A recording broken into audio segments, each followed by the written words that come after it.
ये भी blue print हमारे प्रशांत किशोर जी की देन था, गली गली।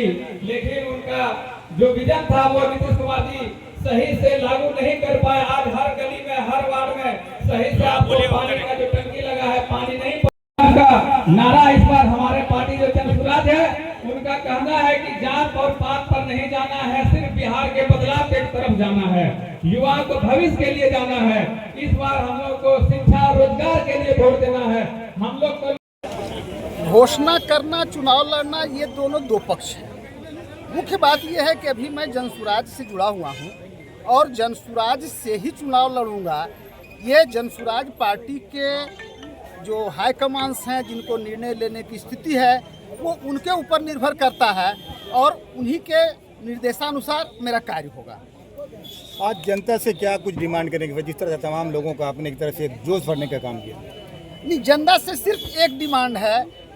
मैंने ये पहले भी इस तरह की बातें कही थी कि यहाँ पे वोटिंग के समय जो वोट होने लगता है तो वोट जाति, धर्म और पंथ के नाम पे होने लगता है।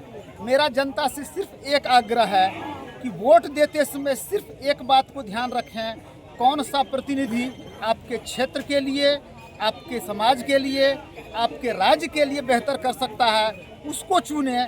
यही निर्णय आपके बिहार के विकास में नया आयाम देगा, बिहार के विकास को नई ऊंचाई तक पहुंचाएगा। सर, आप आँख के डॉक्टर हैं, तमाम जनता की आंखों में आपने सपने भरे, सपनों का रंग भर पाएंगे या फिर अधूरा रह जाएगा? ये तो समय के गर्भ में बात है। एक बात निश्चित तौर पे है कि अगर मुझे मौका मिलता है, मेरी सफलता मिलती है, तो निश्चित तौर पे झाझा क्षेत्र की जनता के जीवन में बदलाव अवश्य लाऊंगा। अगर अवश्य नहीं ला पाया तो दोबारा फिर मैं चुनाव नहीं लड़ूंगा, ये मेरा वादा है। स्थिति में जैसे कि मैंने पिछले दिनों बात कही थी, छोटी सी बात है जिसको आज तक नहीं ध्यान दिया गया। सिर्फ आप 3 प्रखंड में, तीनों प्रखंड में एक एक कोल्ड स्टोरेज स्थापित कर दें, तीनों प्रखंड के किसानों के जीवन स्तर में परिवर्तन हो जाएगा, आर्थिक उन्नति हो जाएगी। संपूर्ण जिला में भी एक कोल्ड स्टोरेज नहीं है।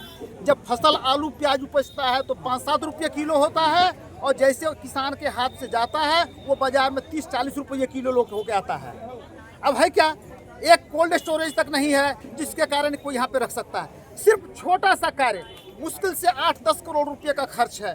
अगर एक प्रखंड में, हर प्रखंड में एक एक कोल्ड स्टोरेज खोल दिया जाए, यहाँ के किसानों की आर्थिक उन्नति होगी और जब किसान संपन्न होंगे तो समाज पे इसका प्रभाव पड़ेगा, समाज के व्यवसायी वर्ग को फायदा होगा और निश्चित तौर पे झाझा के क्षेत्र का विकास होगा।